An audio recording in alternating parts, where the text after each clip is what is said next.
BBC gahuza miryango ivugira i Nairobi kuri metero 19:31 ku mirongo ya FM mu biyaga bigari no kuri internet kuri bbcgahuza.com.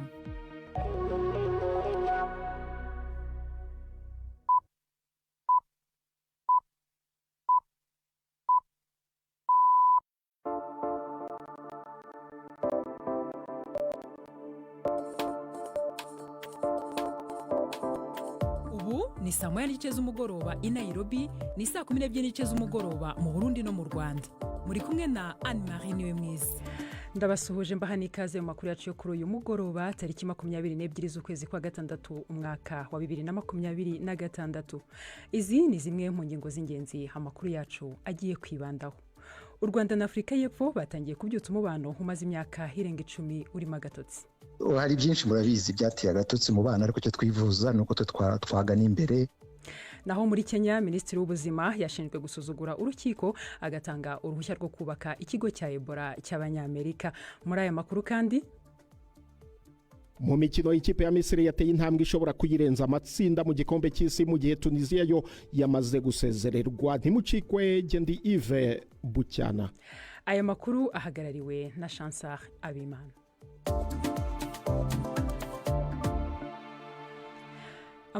Amakuru ku buryo burambuye ni mukanya, reka tuanze duhikaze Prime Ndikumagenge hatugezaho amakuru ya BBC.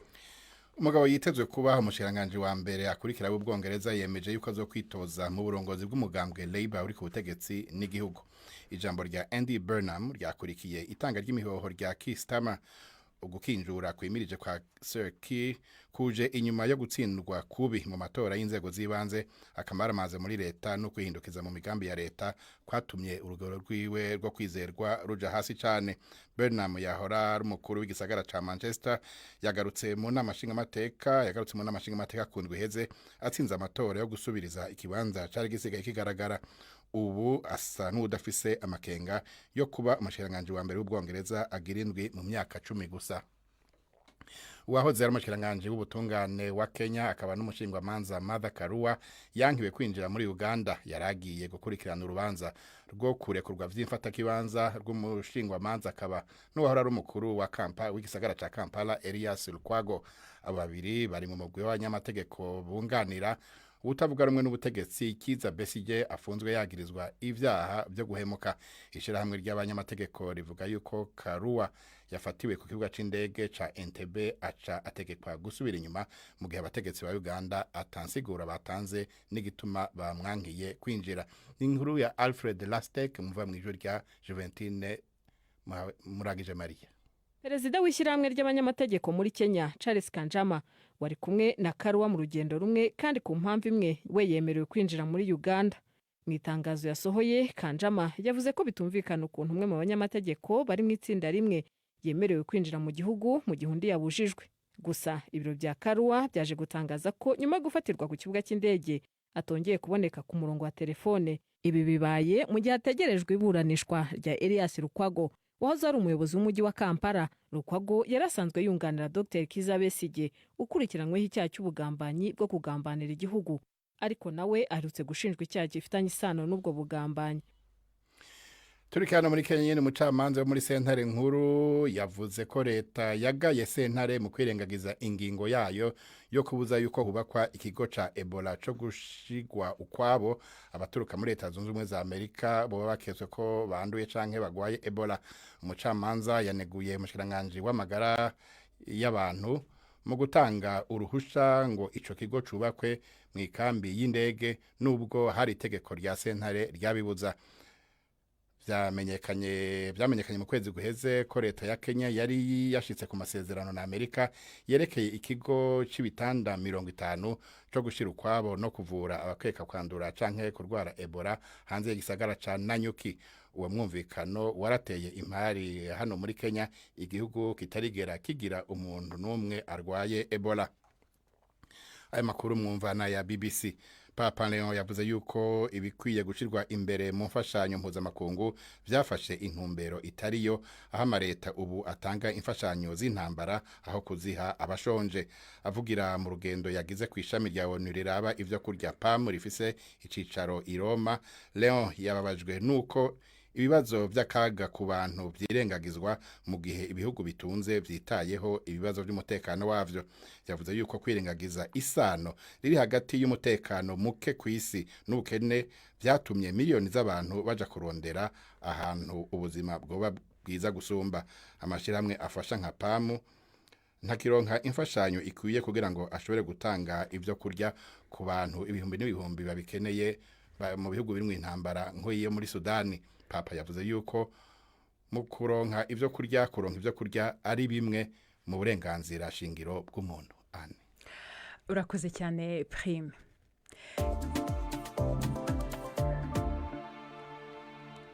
Ikaze ku makuru yacu ku buryo burambuye. Icyorezo cya Ebola mu burasirazuba bwa Repubulika ya Demokarasi ya Kongo gikomeje gukaza umurego nyuma y'uko abagera ku gihumbi bamaze kwemezwa ko banduye icyo cyorezo mu gihe abarenga 154 bo cyamaze kubahitana. N'inkuru tugezwaho na Latifa Mutesi mu buryo burambuye. Abashinzwe ubuzima bavuga ko igipimo cy'ubwiyongere bw'abakira kigenda kizamuka, aho n'abandi barwayi 8 basezerewe mu bitaro nyuma yo gusuzumwa bagasanga nta Ebola bakirwaye.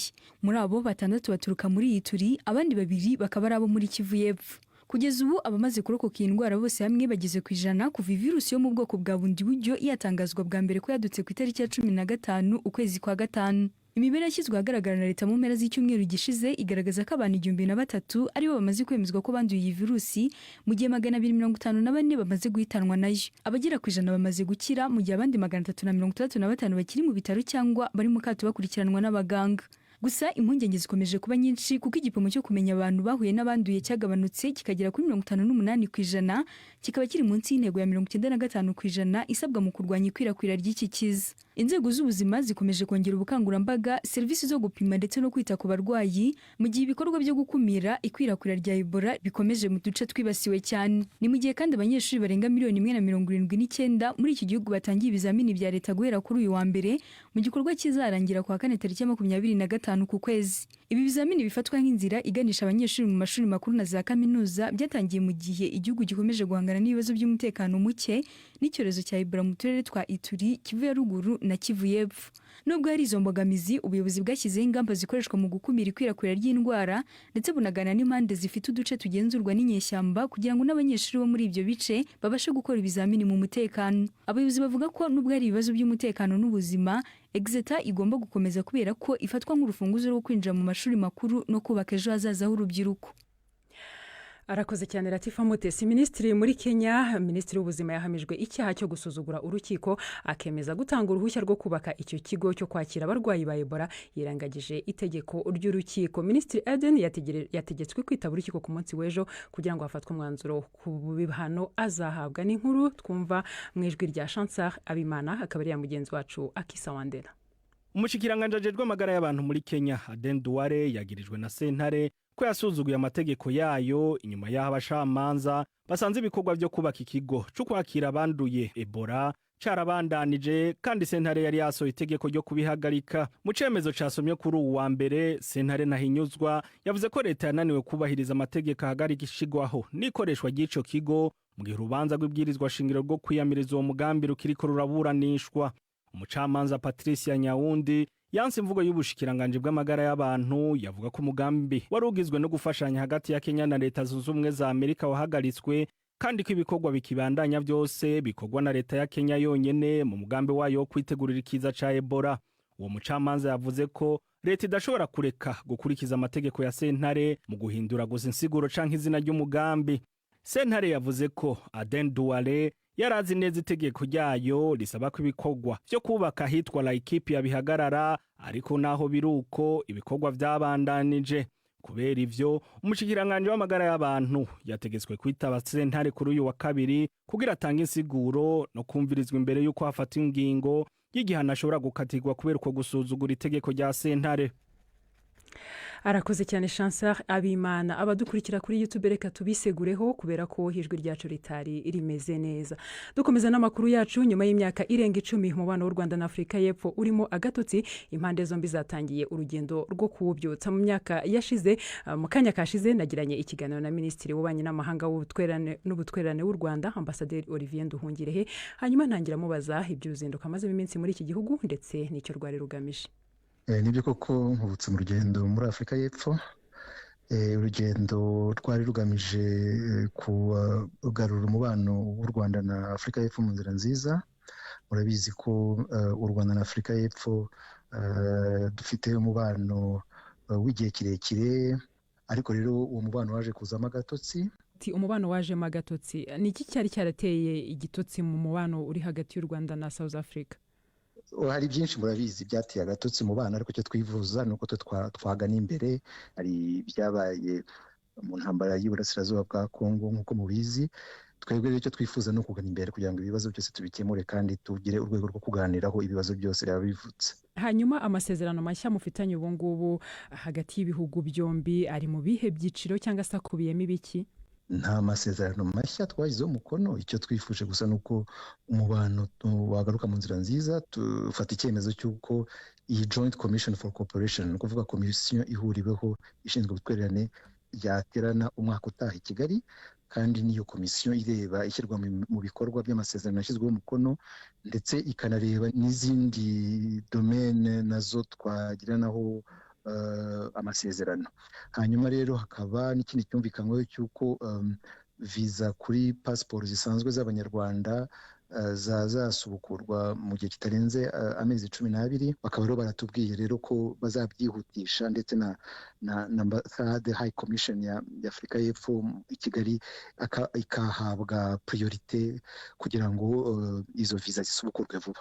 Ubusanzwe ibijyanye na viza byajyaga bigenda gute? Nta banyarwanda bari bemerewe kujya muri South Africa, cyangwa iyo bajyagayo hari ubundi buryo byakorwagamo? Oya, nta banyarwanda, byari bimaze imyaka 13. Ordinary passport ntabwo zabonaga viza zo kujya muri Afurika y'Epfo. Bikaba rero bigiye kuzasubukurwa, tuzakomeza tubikoraneho n'igihugu cya Afurika y'Epfo. Hanyuma Afurika y'Epfo rero yakunze kugaragaza impungenge ku mutekano w'abanyarwanda, cyane cyane abatavuga rumwe n'ubutegetsi baba muri South Africa, ndetse yanashinjaga u Rwanda ko rugira uruhare mu gushaka guhungabanya umutekano w'abo bantu bariyo. Ibyo ngibyo byaba byakemutse, cyangwa se murabihuza mute n'uburyo bushya bw'imibanire nk'uko mwari mumaze kubudusobanurira? Mbere na mbere abo bantu uvuga ntabwo ari abatavuga rumwe na leta, ahubwo ni abakatiwe n'inkiko badahari. Bakaba hari ibyaha bashinjwaga, ndetse hakaba hari n'impapuro zo kubata muri yombi zatanzwe kuri guverinoma ya Afurika y'Epfo.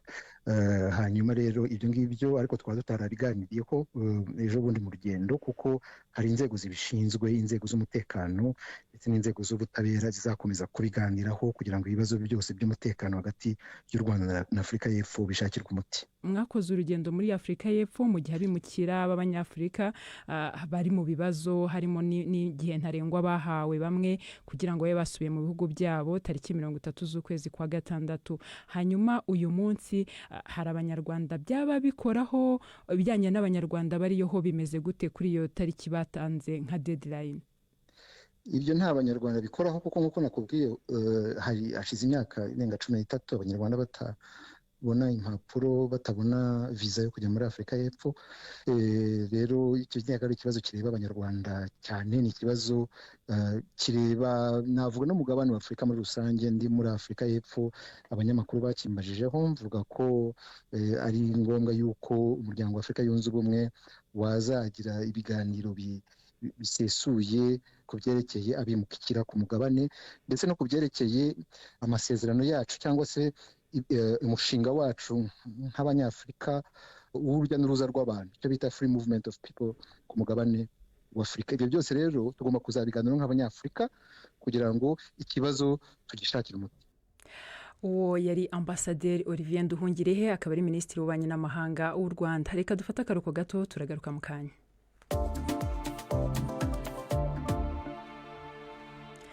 Françoise Umuhoza ni umugore w'imyaka 53, akaba yarihebeye umwuga wo gusudira. Uyu mugore ufite n'abuzukuru akorera mu murenge umwuga wo gusudira mu karere ka Muhanga mu ntara y'Amajyepfo. Akaba avuga ko icyatumye yitabira uyu mwuga ari uko yavutse mu bahungu gusa, kandi n'umugabo we akaba yarabimushishikarije, kabone n'ubwo hari abamucaga intege. N'inkuru ya Jean Claude Mwambutsa. Aha ni mu kigo cy'ubukorikori cya Muhanga, ahantu nk'aha hakunze kwitwa agakiriro. Umubyeyi Françoise Umuhoza mu itaburiya y'ubururu n'indorerwamo nini cyane kandi zijimye, arateranya ibyuma, ibyo bita gusudira. Ibisa n'ibishashi by'umuriro birasimbuka hirya no hino, ariko we arasa naho ntacyo bimubwiye. uyu mubyeyi w'imyaka 53 amaze igera kuri 30 akora aka kazi yatangiye ari inkumi, none ubu afite abakazana n'abakwe kandi yaruzukuruje. Namubajije uko yatekereje kwinjira muri aka kazi kugeza n'uyu munsi gasa n'umwihariko w'abagabo. Imirimo y'abagabo ntayibaho n'iy'abagore numvaga byose ari bisanzwe. Umugabo wanjye yabaga mu gisirikare akivamo araza ajya muri sudire, abona aravunika, nanjye mpitamo kumusanga namugana wamfasha ukanyigisha, nanjye nkajya nkagufasha anyigisha gusudira, hagera hano bivamo we yigira mu bindi. Nagiye mu mujyi wa Muhanga abantu bakanseka koko, bakanseka ati dore uwo mugore wunamye uko atateranya inzugi ubu bibaho. Abatarabifatanaga uburemere buke nibo bampaga kuraje. Umuhoza uvuga ko benshi bakimutangarira, avuga ko akazi ko gusudira kamuteje imbere ndetse akaba yumva nta kandi yakagurana, gusa ngo ibihe bya mbere ntibyamworoheye. Ku munsi wa mbere sudira irandya, ariko irandya ntonyora amaso, nagera ku bandi bagore bati warasaze, wowe umuntu w'umugore washishutse mu maso uzajya uca hejuru. Banca intege, ariko ndavuga nti intego ni ikintu kizampa amafaranga, nanjye nkashyira nkubaka ubuzima bukagenda neza, sinkomeze gutegereza ngo barampe 100, 200.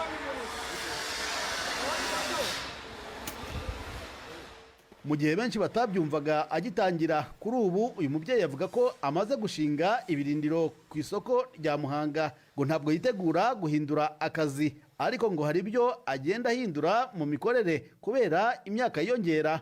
Babifatamo nk'ibintu bisanzwe, n'ibibayobeye baza kubimbaza, kandi ari abantu b'abagabo. Hariya ku isoko harimo amataje nagiye nkinga, hariya kwa Bomba nagiye gusudira kwa Siriyake, hari ziriya ninjye wagiye uzikinga.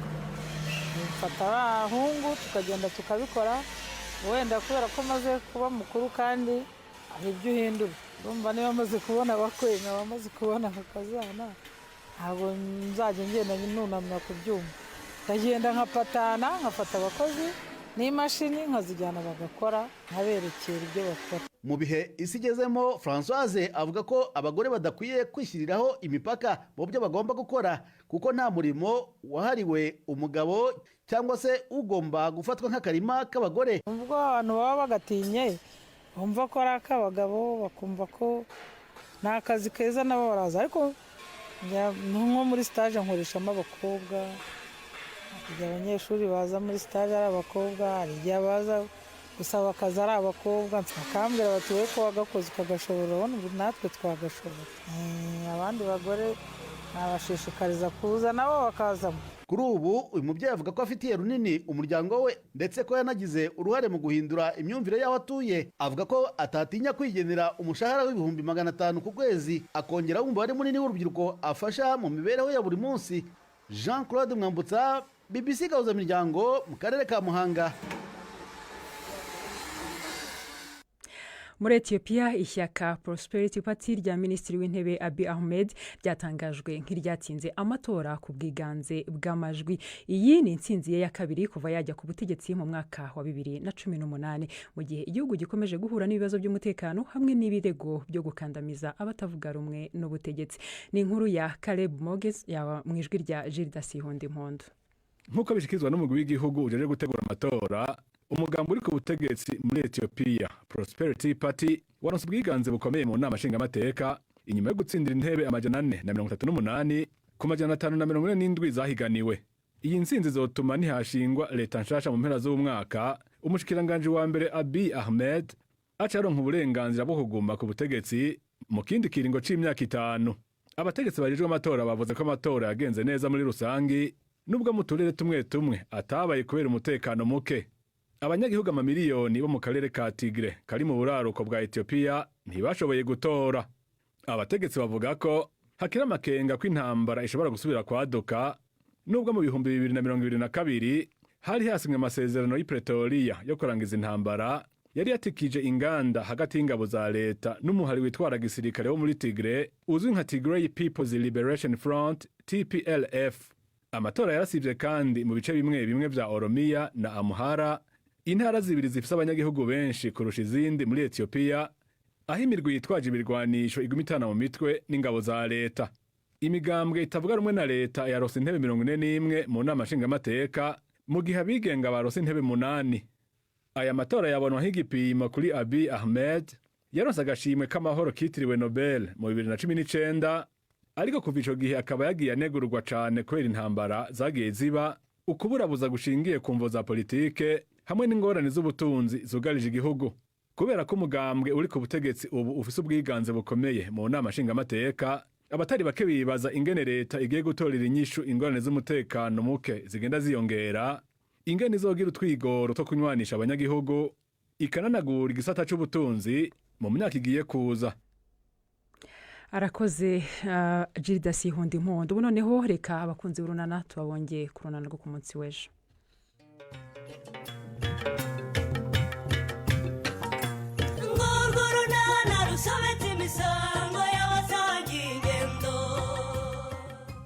Mu kiganiro urunana cyo kuri wa kabiri twabateguriye. Ese ubwo nuko iwanyu bakurezeye muko?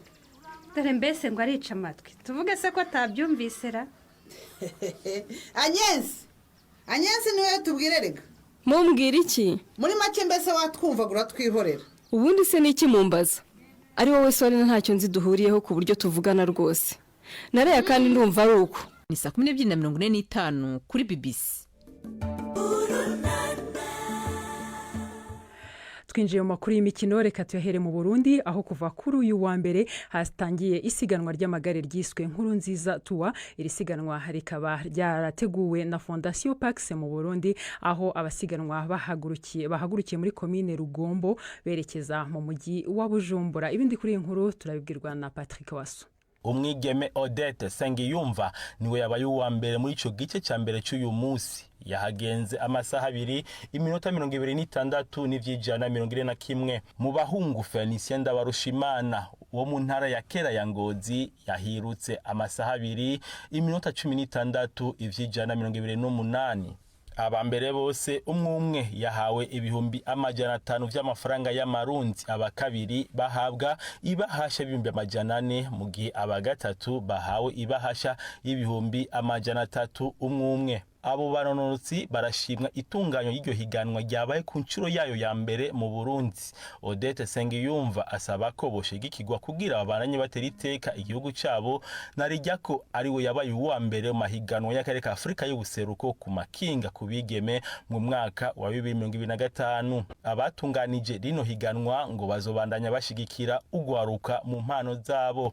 Leonce na Karutimana ari mu bateguye Nkurunziza Tour uyu mwaka. Ni mu ntumbero yo kwibuka ubwa mbere na mbere umuhisi nyene icubahiro Petero Nkurunziza, tuvuga yuko ari mboneza mu bijanye no gukunda igihugu. Hanyuma rero harimo n'uwo mugambi wo gushira ahabona impano z'abana. Urabona twara dukorera mu bijanye n'urukino rw'umupira w'amaguru muri Nkurunziza Cup. Nagomba ndakomeje nk'ubu yuko himirije ihiganwa rya Afrika y'abigeme bagendesha amakinga. Kubigeme rero baje muri iri higanwa kazoba karyo ko kuca barobanura ni bande bigeme mbega bazoca baja muri iryo higanwa rizohuza abigeme bo ku mugabane wa Afrika. Iri higanwa rya Nkurunziza Tour rizoca mu ntara zose z'u Burundi, rirangirire mu ntara ya Burunga kuri uyu wa gatanu. Kuri uyu wa gatandatu muri Fondation Pax Burundi tekanijwe urukino rw'umupira w'amaguru ruzohuza Aigle Noirs Fighters hamwe na AS Vita Club Kinshasa mu gukinira igikombe bise Nkurunziza Cup cy'uyu mwaka. I Bujumbura, Patrick Waso. Twakire Yves Bucyana hatujyane mu gikombe cy'isi. Imikino kuri BBC gahuza miryango. Mwereho neza mwese bakunze imikino kuri BBC. Mohamed Salah yafashije ikipe ya Misiri kubona intsinzi yayo ya mbere mu mateka y'igikombe cy'isi nyuma yo kunyagira New Zealand ibitego 3-1. Uyu mukinnyi w'imyaka 34 yigaragaje cyane mu gice cya kabiri, yatsinze igitego ku munota 67 maze atanga n'umupira wavuyemo igitego cya gatatu cyatsinzwe na Trezeguet n'umutwe. Ku manota 4 Misiri ubu ihagaze neza kandi yegereje cyane kuba yakomeza muri 32. ni mu gihe ikipe ya Tunisia yo yamaze gusezererwa nubwo igishigaje umukino umwe nyuma yo kunyagirwa ibitego 4-0 n'Ubuyapani. Ibi bikaba ari uruhererekane rw'icyumweru cy'ibibazo kuri ikipe ya Tunisia nyuma yo gutsindwa na Sweden ibitego 5-1 no kwirukana umutoza wayo. Tunisia izakina umukino wayo wa nyuma n'Ubuholandi buyoboye itsinda n'amanota 4. Wa gatandatu Ubuholandi bwanyagiye Sweden ibitego 5-1. Hagati aho ibigwi bya Cape Verde mu gikombe cy'isi bigiye kujya mu mateka mu gihe kandi ikipe iri hafi cyane gutera intambwe nshya igana kurenga icyiciro cy'amatsinda. Nyuma yo gutungura Espagne bakanganya ubusa ku busa, Cape Verde yongeye gutungurana inganya na Uruguay ibitego 2-2. Uruguay ifite ibikombe 2 by'isi. Ni umukino kandi ikipe yagaragajemo imikinire yo ku rwego rwo hejuru. Ku manota 2 imaze kwibikaho, ikipe ya Cape Verde niramuka itsinze umukino ishigaje uzayihuza na Arabia Saudite, Cape Verde izarenga amatsinda. Reka tubanze twumva ibitekerezo by'abakunzi ba ruhago mu mujyi wa Kigali bakurikirana imikino y'igikombe cy'isi ku buryo babona amakipe ya Afurika ahagaze kugeza ubu. Amahirwe menshi rero ku ikipe ya Egypt, ni amahirwe cyane kuko nta n'amateka banditse, baramaze gukina ibikombe by'isi cyari icya 4 batabasha gutsinda umukino n'umwe. Urabona ko nijoro baraye babikoze, bafite n'amahirwe menshi yo kuba bakomeza. Bayitsinze neza, harimo no kwitwara neza kwa Mo Salah. Ni byiza cyane, ni ishema kuri Afurika, harimo tekinike, taktike. Igikombe cy'isi kiratangaje. Navuga ko ku bwanyu umusaruro w'amakipe nyafurika urashimishije cyane cyane kuba barongera amakipe akina igikombe cy'isi. Na Afurika yungukiyemo kugera amakipe 10, kubona Cape Verde inganya na Espagne, kanganya na Uruguay, ukabona ikipe y'igihugu ya Misiri kubona intsinzi, Ghana, za Senegal nubwo bitaratangira kugenda ndetse kimwe na Algeria. Ariko so far so good, navuga ko experience ni nziza n'abanyafurika barishimye. Kongo nayo yarabikoze imbere ya Portugal, umusaruro mwiza. Ahubwo navuga ko iki gikombe cy'isi kigaragaje ko na Afurika ifite amakipe meza ndetse kandi ifite n'abakinnyi beza. Isaha iyo ariyo yose batanga umusaruro. Ni ukwitega ese koko bizashoboka yuko hari ikipe zizabona muri 1/4 nk'uko wenda byigeze kuba kuri Ghana na za Maroc. Aho niho ikibazo kiri, ariko so far ibi ngibi navuga ko umusaruro w'Abanyafurika ku munsi wa 2 aho umaze kugera ku makipe nyafurika rwose umuntu yabyishimira kabisa. Aho bigeze igikombe cy'isi cyatangiye kuryoha. Ndagaruka ku makipe ya Egypt, Cape Verde, amakipe yo muri Afurika kabisa. Maroc yo ni ibintu n'ubundi twari tuzi ko azatanga challenge ikomeye. Rero nta kintu kiri gutungurana pe, kiri gutungurana na amakipe akomeye uretse Afurika y'Epfo na Tunisia wenda bona byanse, ariko izindi zose zisigaye ndakubwiza ukuri amakipe ya Afurika ari kwitwara neza cyane. Dukomeje n'amakuru y'imikino y'igikombe cy'isi. Curacao yabonye inota ryayo rya mbere mu mateka y'igikombe cy'isi nyuma y'ibitangaza byakozwe n'umunyezamu wayo Eloy Room w'imyaka 37 w'ikipe ya Miami FC washoboye gukuramo amashoti akaze 15 yose y'ikipe ya Equateur. Curacao nayo rero ishobora kubona itike yo kurenga amatsinda niramuka itsinze umukino wayo wa nyuma ifitanye na Cote d'Ivoire. Cote d'Ivoire kuwa gatandatu yatsinzwe n'Ubudage 2-1 ihusha amahirwe yari yabonye yo kuyobora umukino ku gitego 1-0 yatsinze mu gice cya mbere. Indi kipe ya Afurika, Senegal, itarabona inota na rimwe kugeza ubu. Muri iri joro iraza kugerageza amahirwe yayo ikina na Norvège. Uwo mukino urabanzirizwa n'uwa Argentine ihura na Autrichia, mu gihe kandi Ubufaransa buza gukina na Iraq. Nsoreze ku Bwongereza. Bukayo Saka yagarutse mu myitozo isanzwe ikipe y'Ubwongereza. Ibi bikaba byahaye amahirwe n'ihumure umutoza Thomas Tuchel mbere y'umukino wabo wa kabiri w'igikombe cy'isi bazahuramo na Ghana i Boston ku munsi w'ejo. Ayo niyo makuru y'imikino y'uyu munsi. Gendi Yves Bucyana. BBC gahuza miryango muri Afrika no kwisi yose.